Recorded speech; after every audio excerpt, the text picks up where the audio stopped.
are in the right track, but many of you looks like lost. Of course, I didn't look at the middle ones, only the side. So what's happening is some of you that I've talked to, you see that the voltage across capacitor is 100. The voltage across capacitor is not 100 because when this is closed, steady state, the circuit looks like this, right? Now, if the circuit looks like this, there is current here and there is current here. Although there is no current here, but the voltage there, and this voltage there is a difference voltage here, therefore there is a current. So you need to calculate that in order to calculate VC at 0 minus. Okay? So write KVL. Now, I was talking to one of you this morning. He said that, is it always we look at KCL, nodal analysis? I said, yeah, many examples that we did in the first few weeks, we use nodal analysis. But it doesn't mean that KVL is useless. There are many cases, particularly in time domain, you will find KVL. So here is an example. So I write KVL for loops 1 and 2. So you will see that this one, 500 minus 100 I equal to 0. And solving for these two, I1 flows here, I2 flows here. And from these two simultaneous equation, I'll find the initial value of I1 and I0. I need that because that information enables me to find the initial value on the voltage. So I write another KCL. Now the KCL will be looking like this. Now in this, I'm writing in this loop. And from here, I get VC minus 60. Only one of you that I got has got these two numbers right. Yeah. Here, you are writing, if you look at this I1, 300, 100, 100 becomes 500, and minus 100 what I0. This is going to 100 I1, 100 I1 minus I0, 100 I1 and 300 I1. So it becomes 500. This one, I'm writing in mesh 1 and mesh 2. So this will give me the initial condition. So then, once I close the switch, this is at the time that the switch has been closed and the circuit has been in a steady state. The moment that I open this switch, then the circuit becomes like this. So how do I get this? You will see that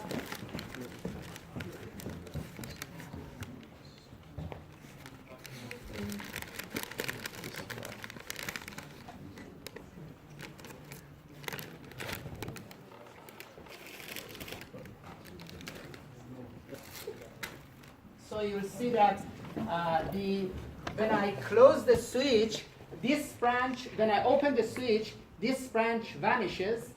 So I will have 100 and 100 and 300 in parallel will give me 120, 120 and 80. So this becomes 200. So then I'll have an RLC source free. That means this is impulse response. Source free. This is 200. This is 200 millihenry, and this is a 3.25. So this is now a standard series RLC.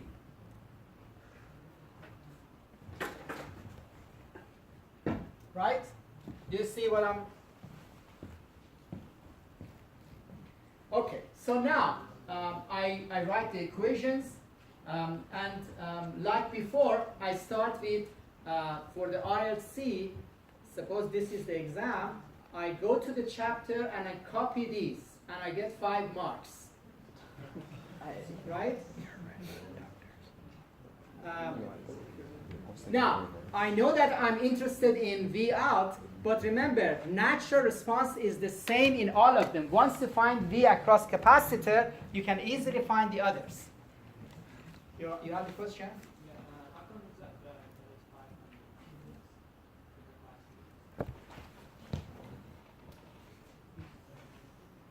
No, it's not 500. It's I think that It's just around. the capacitor value is not changing. Just microphone. No, this is, just forget about it. This is the same capacitor. The capacitor value is not changing. So I'll write these equations. Now, what I'm trying to say is that use the open book parameters. Open book parameter gives you a couple of marks if you know where to look. So from here, I write the differential equation, and then I will put the equations in the generic form. So 2 alpha omega naught, or I will write it in this form. I prefer it to write. The figure I've copied paste is not correct. The value of the capacitor is the same as before. So this one, ignore that. So I write these equations, and from here I can see that 2 alpha is R over L, and from here omega naught 1 over square root of C. So I just showing you that this question was from the last year, and almost half of the marking scheme is really there. You just copy paste. And this is the zeta. I'll post the solution. So if you're not writing down, don't worry. I'll post the solution. So from here, I haven't done anything in the last 2 slides except writing the equations describing the system. Now, why I'm writing this? Because in order to solve this natural response of this system, I have to develop the equations properly. So from here, then I will write alpha and omega naught. I will find the zeta, and it becomes 1, 2, 5. So the system is overdamped. And of course, you can directly see from zeta, but you can also see that alpha squared greater than this, so that is overdamped. I find the roots, and I think somebody there had these 2 roots correctly, S1 and S2. So it's I think you did it, right? You have these 2 roots. Okay. So then I will write the equations. The I1 is general form is in the form of A1, A2. Now I need to find A1 and A2 based on the initial conditions. So that's the I naught. So I'll put time equal to 0. I'll get 1 equation. Then I will find di dt. I will take the derivative and evaluate it at 0. It will give me minus 200 and minus 800. From here, then I write a KVL for this equation, which will be VC 200 V out equal to 0, and this is the V out. Remember, the question wants to find this V out. I've worked in either current or voltage across capacitor, but I know that I can get this straight away once I have the other 2. All of the natural response across all these elements have the same format. So then I know that V of out is L di dt at 0, V of out at 0. I'll substitute here. From here, I have VC0, but VC0 I've done it before because I find it in the initial condition. The voltage across capacitor cannot change suddenly. So I have this one. I have I10, so I can find L di0 at dt. Therefore, from here, I can find L di at 0. These 2, both of them I have. one of them is 60, one of them minus 200 times 1. So that will give me the second equation, which is this one equation, this one second. Did you get to this point? So now I have two equations, two unknown, and I can calculate A1 and A2. After that, I will I know that I have I north, I can have all the parameters. Now, the question asks you this one. V is del L di dt, therefore I have L, I can write it here, and this will become the voltage across the inductor. And as you see, it's an overdamped response and goes to 0 after these two values goes to 0.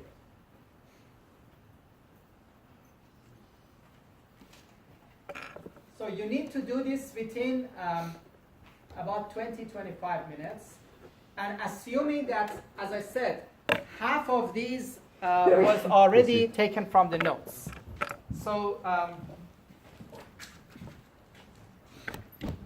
the questions will start, may look like something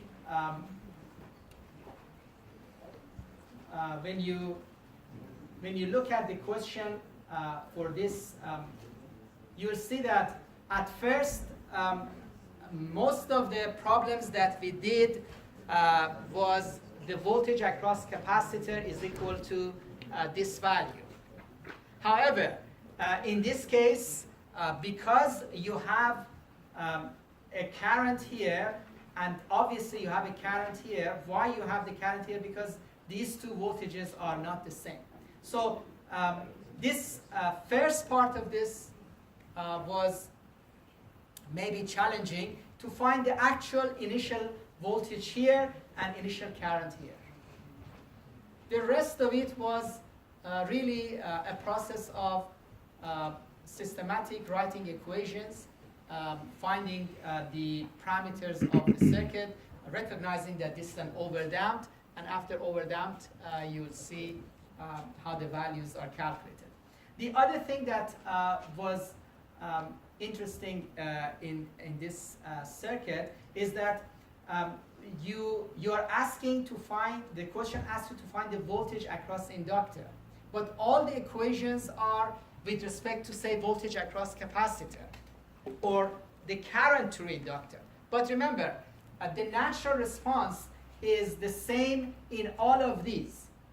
When we talked about the forced response steady state in chapters 9 and 10, I mentioned many times that the frequency is the same across all these systems. Here also, all of these, the frequency that is omega d and S1, S2 have got the format of frequency. All of them are the same. So if I have the voltage across V of t, I can easily calculate what is V of this, V of RT is there. Because the format, all of them are the same. In this case, A1 e to the power minus S1t plus A2 e to the power minus S2t. S1 and S2 are the same for all of them. A1 and A2 is different for voltage across capacitor or current through inductor or the voltage across inductor. So S1 and S2 for all of them remains the same, but A1 and A2, the coefficients are different. So that's, and the coefficient, you have the values for time 0. You can calculate it using simple manipulation. The other thing is that I want to repeat that in questions for time domain, KVL becomes more important. Most of these, because when you open or close the switch, the circuit normally will be divided. And in these cases, doing a KVL helps you to find the values that you are interested for the initial condition of the circuit. Any question?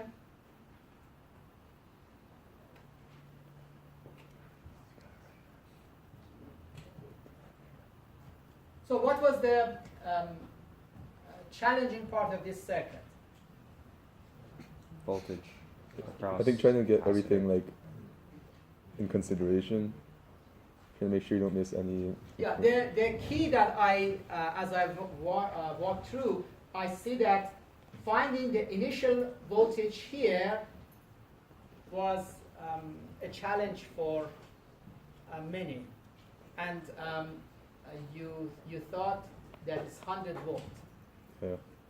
That's the once you find this one, the rest can follow naturally. So I'll post this question plus the solution of tutorial 4.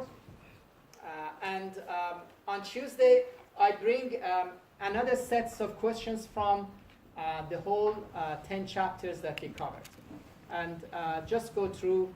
If I don't manage to go through all of them, I will post the solution as well.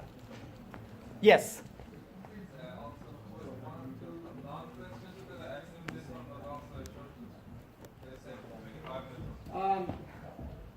The long questions are combination of these short questions.